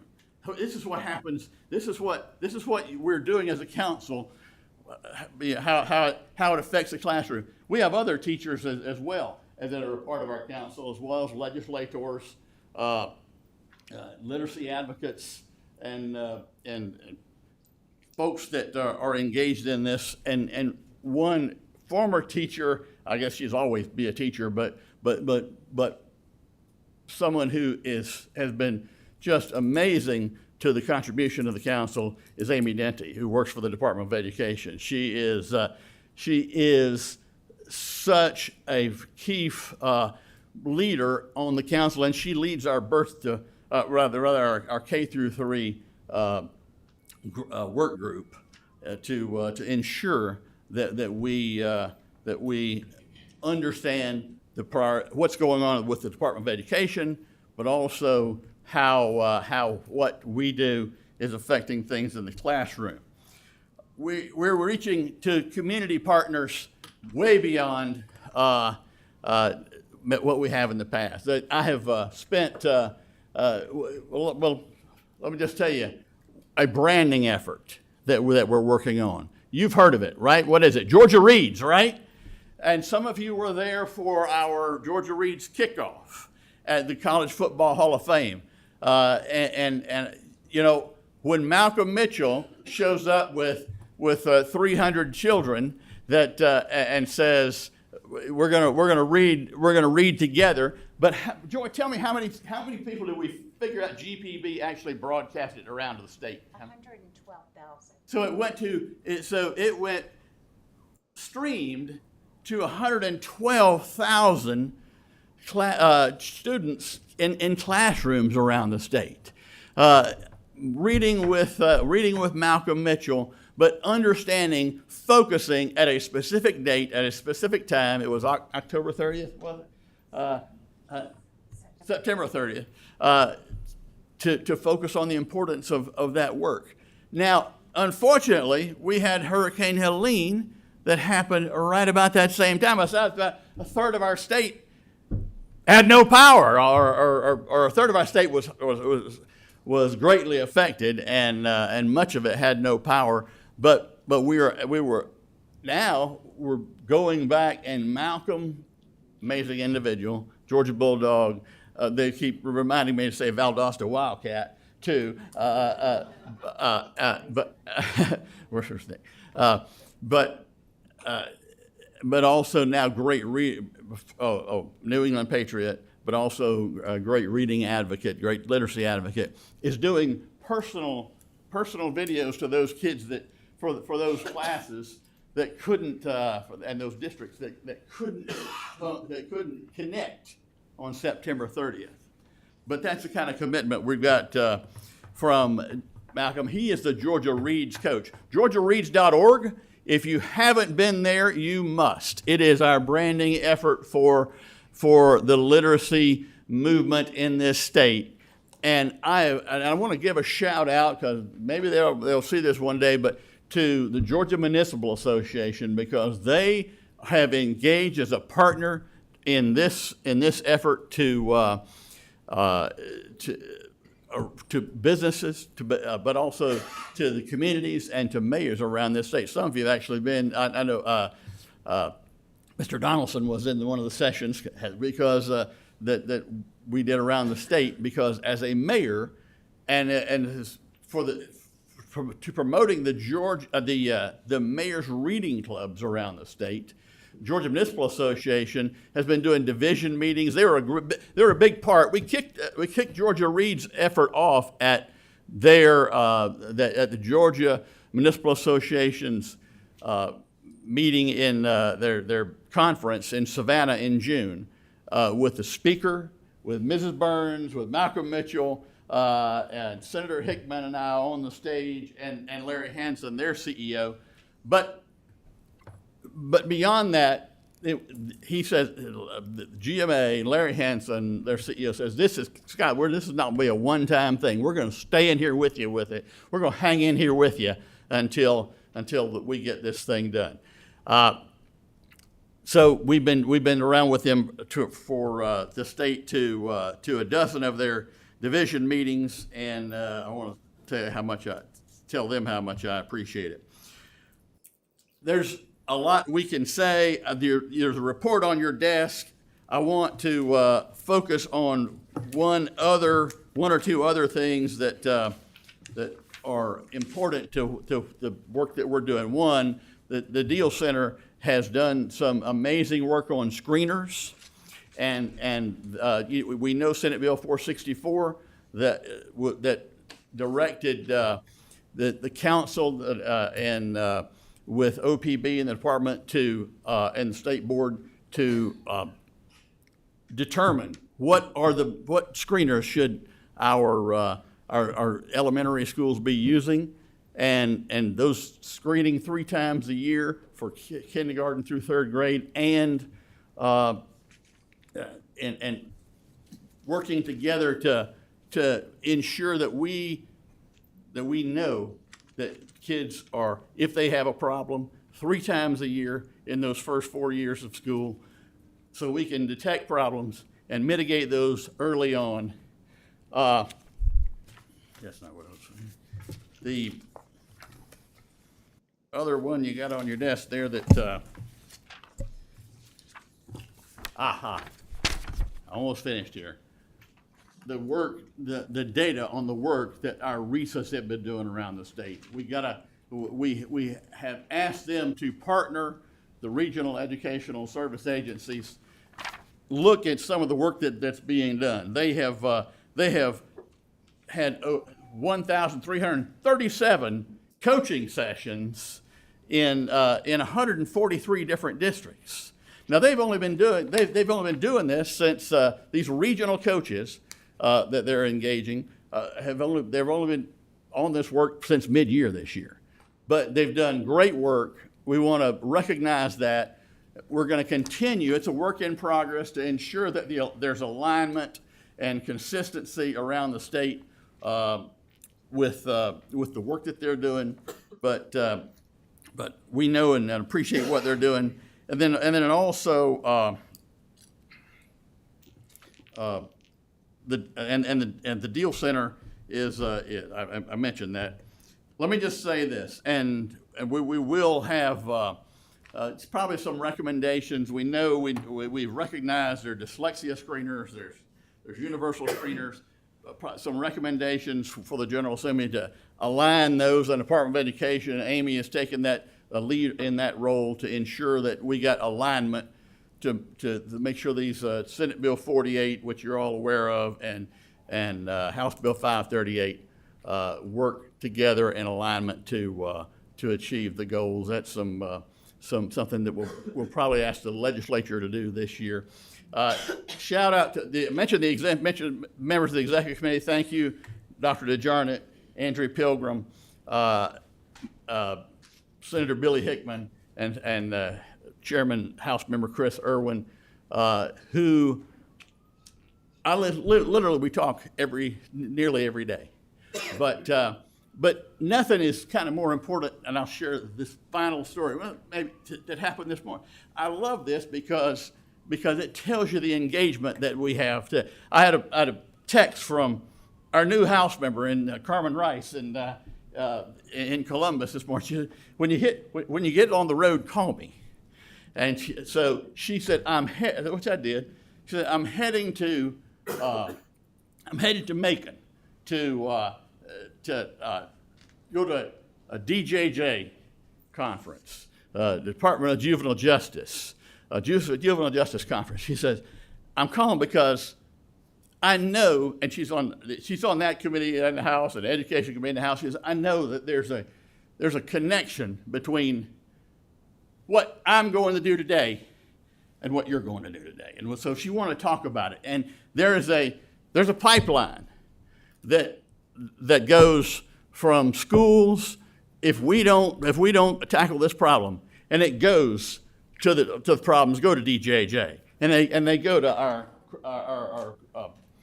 prison system.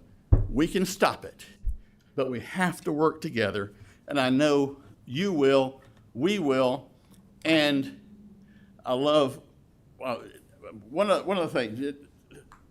Member Jason Downey and I were in Dallas recently. He spoke at a Dyslexicon conference, and I was there to be his wingman, basically. But it was one. So So, but we did that together. We had a chance to go to the Bush Presidential Library while we were in Dallas. And a statement that was on the wall there by Laura Bush just is, I can't forget it. It said, children, students are 1/4 of our population, but they are 100% of our future. And may we never forget that. I know you won't. I know that's why you're here and you give so much of your time and your life for this. I'm with you. The members of the council, everybody in this room wants to achieve these goals, and now to know together we will. We can and we will. And I appreciate you. And I'm done. Unless you got a question. Any questions for Mr. Johnson? Comments? Mr. Mason? Scott, thank you for your energy and your focus.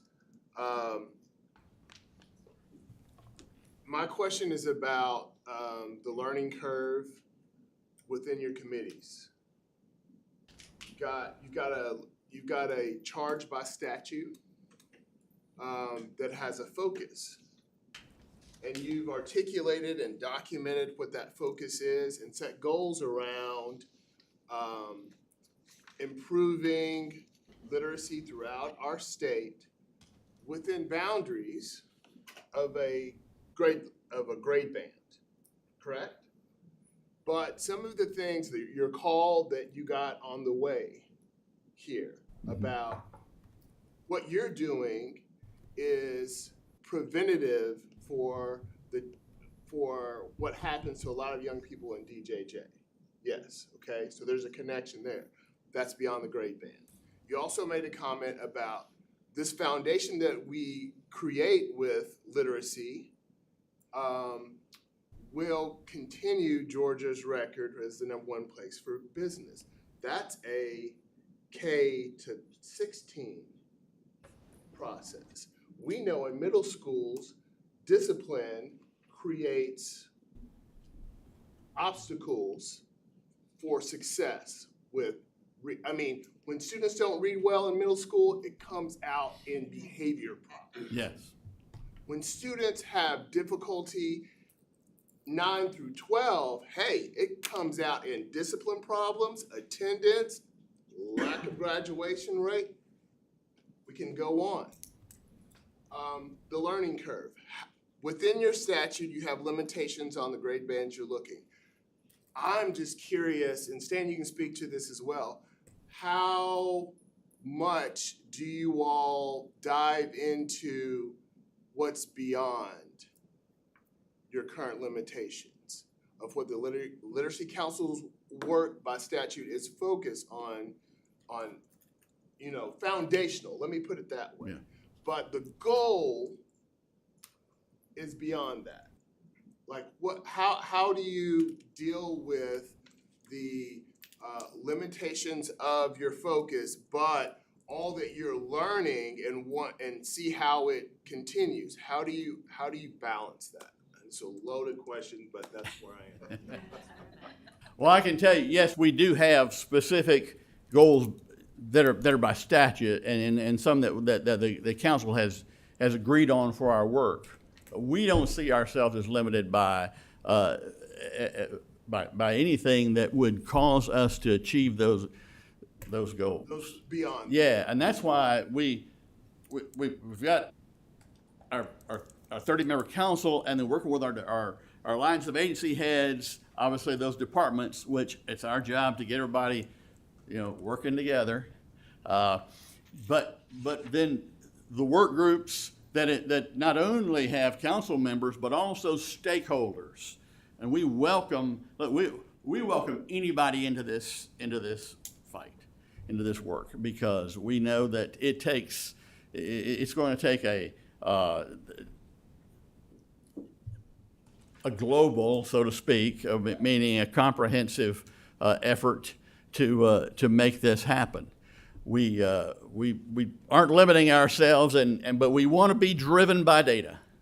We're going to be, and we're going to do that. As somebody said, if it's not data, it's just an opinion. So we're intend to do that. I think Andrew might have told me that. I don't know, but you certainly represent that every time we talk. But we're driven to do this and to reach out to stakeholders everywhere. I don't know if it's kind of, yeah. Comment on something that what Kenneth was saying, going beyond. I think we've started out going beyond with Senate Bill 538, which has put Georgia on the map because the first time in our state, every system is doing the same consistent thing with structured literacy.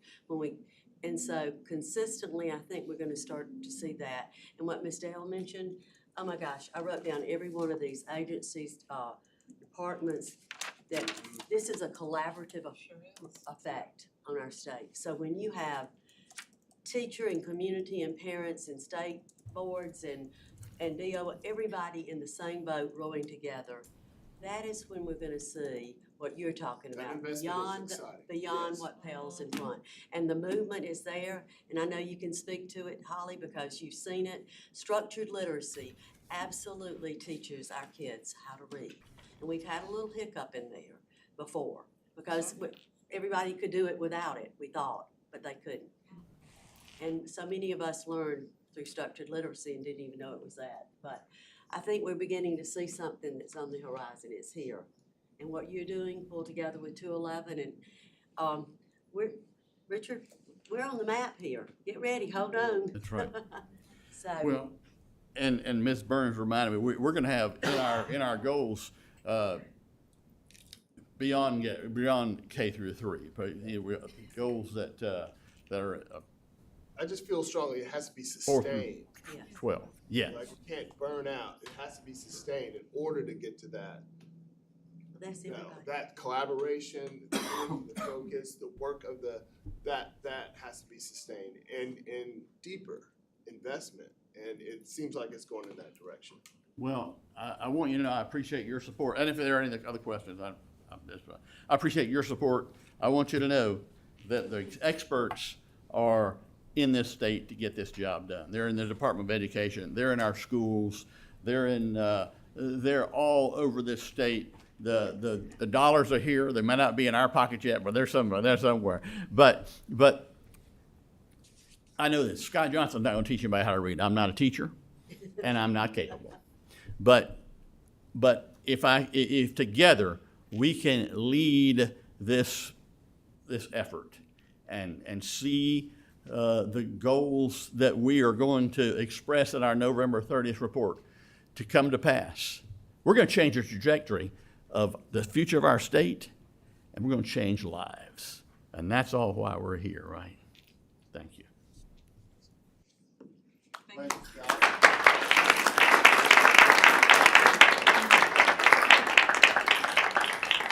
Thank you for the report. We're going to be talking about this a lot over the next 6 months. I can promise you that. And we're gonna get some more in-depth information from them at the end of this month. And by the way, it hadn't come up yet, but at December, we're going to be approving the screeners at our December board meeting. That the Deal Center has been working on this since last summer. They'll have a recommendation for us in due time. They'll have it on schedule, and we'll approve that list of screeners that we've been waiting on at the December board meeting. Okay? All right. And thanks to all of you that were here for this. I think, obviously, this is going to be a long pull. I think what every state has told us is you don't solve this problem overnight. It's going to take sustainability is key. There's a lot of other things that we're going to have to stick to, and collaboration and communication is key as well. We can't do this alone. We're going to have to do this together. Mr. Superintendent, I think it's time for your report, and I know you've got some folks here that have been very patient and waiting for you to recognize them and talk about this. I'll turn it over to you. Dr. Wall, it's your show. We promised y'all that you were gonna get to see some of these folks at our retreat, and they are really here today. Thank you, Superintendent, and thank you, Chairman DeJarnett and State Board members for allowing us time today to recognize many of our CTAE educators who were selected as winners of their professional association. Let's see if I can get this to go.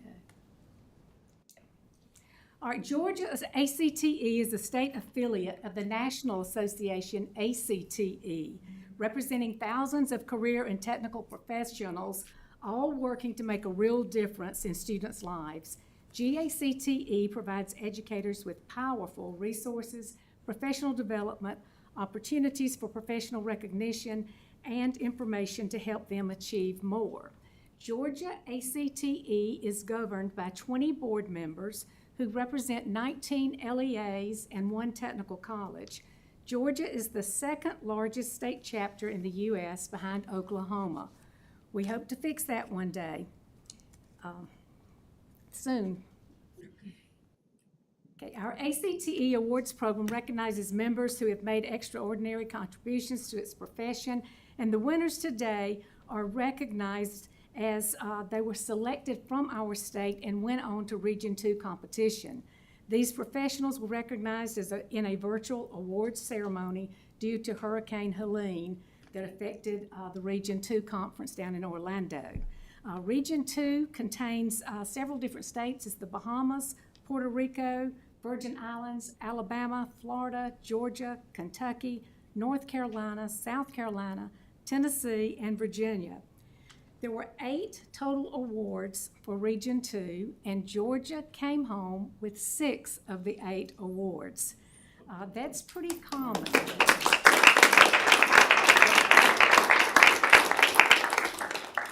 I want to give a special thanks to Dustin Davis Austin. He's with us today. He has served as the chair for our awards committee and does an excellent job there. Special thanks also goes to Jody Reeves. She's our executive director. She's no stranger to many of you. She served as the Gwinnett County Career Tech Director for several years. I'd like to ask Dustin and Susan Hall, our president this year, to come up and help us present these awards to our members today. We want to start with the Post-Secondary Professional of the Year. The Post-Secondary Professional of the Year Award recognizes the finest career and technical teachers at the post-secondary level who have demonstrated innovation in the classroom, commitment to their students, and dedication to the improvement of career technical education in their institutions and communities. The Region 2 winner is Dr. Sharoni Blunt, and Dr. Blunt is the dual enrollment instructor for criminal justice at the Houston County College and Career Academy and Central Georgia Technical College. She possesses a great passion for teaching, and she seeks out opportunities to share their knowledge with students of all ages. After developing a more engaging hands-on curriculum, student enrollment has soared and is at an all-time high. Congratulations, Dr. Blunt.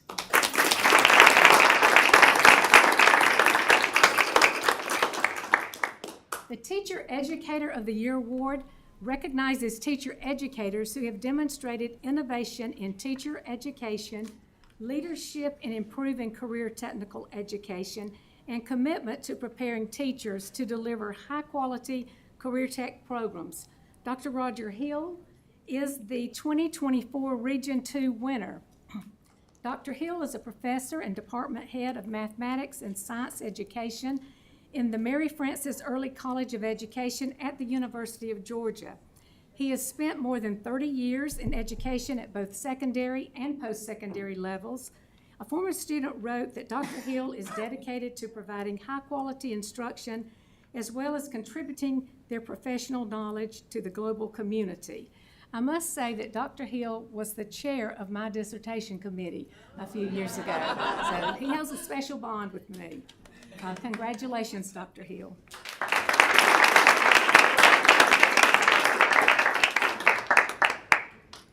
Our next award is the Administrator of the Year Award. This award recognizes administrative career tech educational professionals at the school, the district, the county, the state, or federal levels who have demonstrated leadership in ensuring teacher and student success and have made significant contributions toward innovative, unique, and effective career and technical education programs. Rhonda Samples is the Region 2 Administrator of the Year. Rhonda is the Executive Director of Career, Technical, and Agriculture Education and the CEO of Lanier College and Career Academy for Hall County. Rhonda's lifelong work has focused on leading and crafting opportunities for middle and high school students to excel in career pathways, work-based learning opportunities, and apprenticeship experiences, as well as student organizations. Under her leadership, deep, meaningful partnerships have been developed with business and industry to help strengthen and improve more than 60 pathways offered in her school district. She has also been instrumental in building strategic pipeline for industries in her area. Congratulations, Rhonda.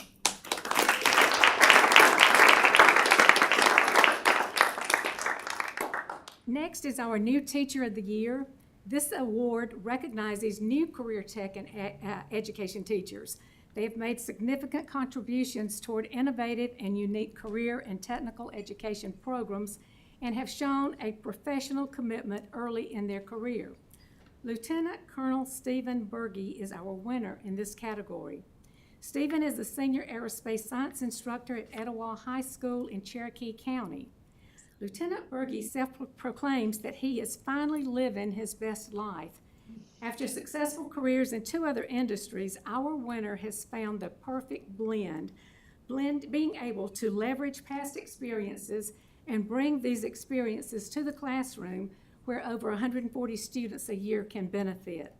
Lieutenant Colonel Berge currently sits on Senator John Ossoff's Service Award Committee, and he is one of 8 advisory committee members to the Director of the Air Force JROTC, where he helps shape policy that will have long-range effects on the Air Force JROTC program worldwide. Congratulations, Lieutenant Berge.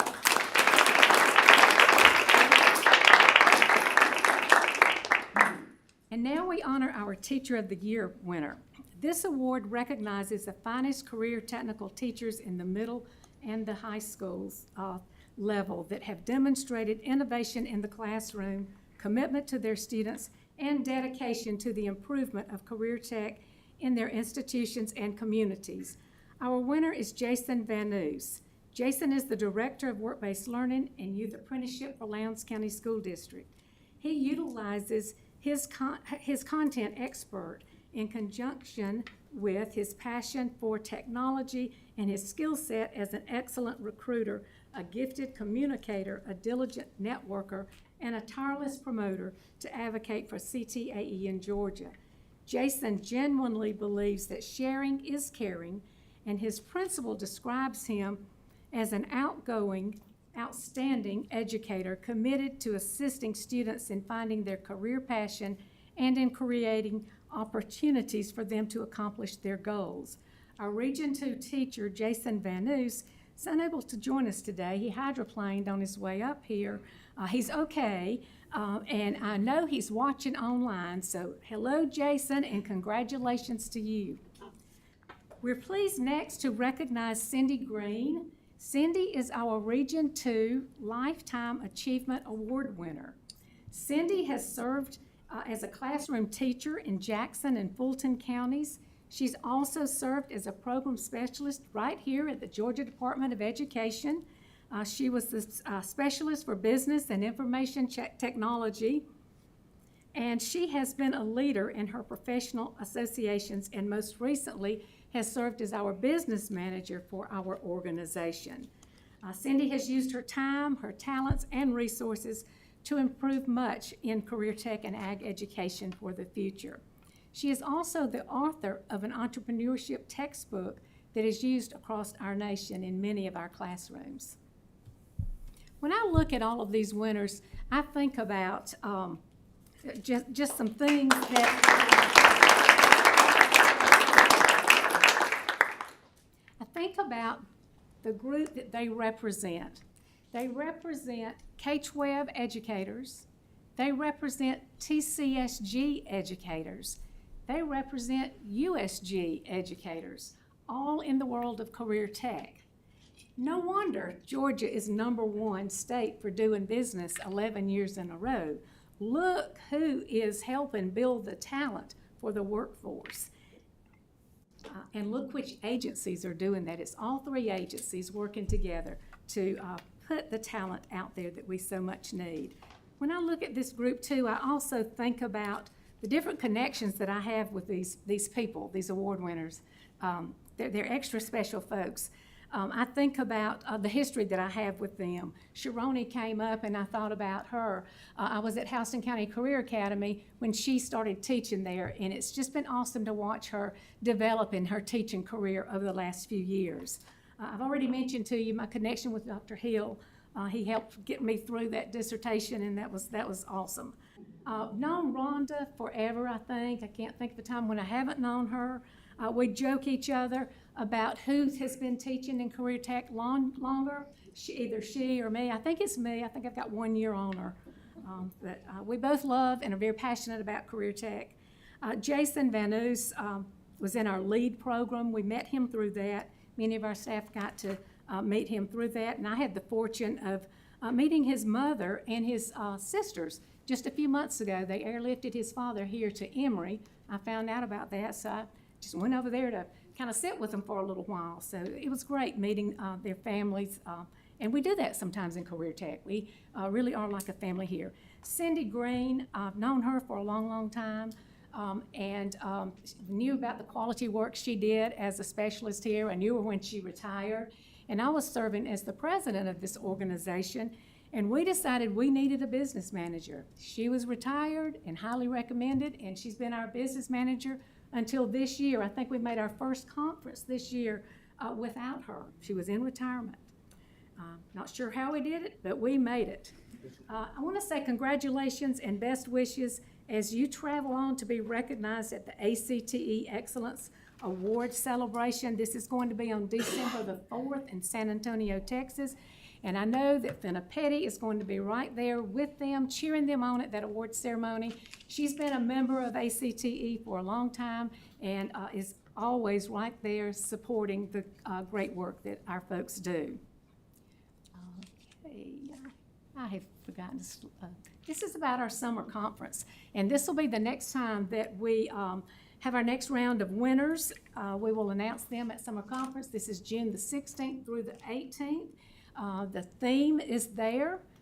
It is celebrating what is it? Something about connections? Creating connections. I can't even see the screen from here.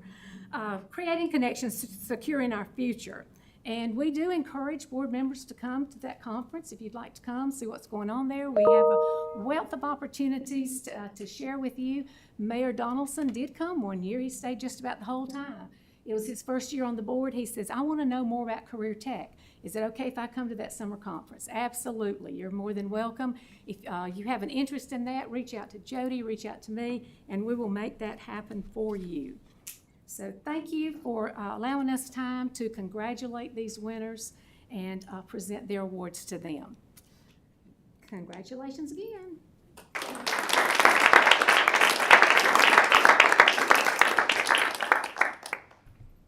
Superintendent, anything else? I think that you were given a couple, at least one item. I think you see my travel schedule, so all this is not on the schedule yet. But just to give you an idea where I'm going to be, so everyone's welcome for that. That's all that gets officially on the calendar, to give you a sense of where I'm at. Also, we're getting ready to roll out our new agency website, so we're really looking forward to that. A lot of hard work over the past couple of years behind that, so something to look forward to. Dr. Wall, thank you for the presentation today, and thank you to all the award winners. I think we're going to be meeting with you right after this meeting. Is that right? Lunch for you. Board members, thank you very much for your attention today and for your participation, and also for handling this in a little more unconventional way, but I think we got our business done. I appreciate your contributions. Any comments, questions? I hope everyone has a wonderful Thanksgiving, and I will look forward to seeing you in December. I'll entertain a motion to adjourn. So moved. Motion and a second. Second. Thank you. All in favor? Aye. Aye. All right, we are adjourned.